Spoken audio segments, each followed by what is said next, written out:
iPhone 15 Pro Max stock ចូលជើងនេះគឺបានប្រភេទពួកពណ៌ blue សុទ្ធហ្មង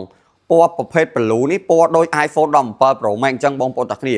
សម្រាប់ប្រភេទនេះគឺតម្លៃល្អមែនតើបើយើងប្រៀបធៀបជាមួយនឹងប្រភេទពណ៌ titanium ណាពណ៌ titanium វារៀងថ្លៃជាងអាពណ៌ blue នឹងបន្តិចប៉ុន្តែសម្រាប់ stock ជើងនេះគឺអីវ៉ាន់យើងកាត់មកគឺបានពណ៌ blue ហ្មងបងប្អូនទាំងគ្នាសម្រាប់បងប្អូនដែលចង់បានអីវ៉ាន់ដែលស្អាតបាទប្រភេទពួកអេក្រង់សិនម៉ាស៊ីនសិនមាន scan អីវ៉ាន់សំណុំមកទឹកពីអាមេរិកមកគឺអាចពិចារណាបាន stock ជើងនេះគឺថ្មឲ្យគឺនៅល្អមែនតើហើយខ្ញុំបញ្ជាក់ stock ជើងនេះគឺយើងចូលមកគឺពណ៌ blue សុទ្ធហ្មងហើយតម្លៃគឺសមរម្យមែនតើតែ6ជាងទេអញ្ចឹងសម្រាប់បងដែលគាត់មានតម្រូវការណាជាមួយនឹង iPhone 15 Pro Max Advanced សំណុំប្រភេទពួក 256G អាចពិចារណាដើម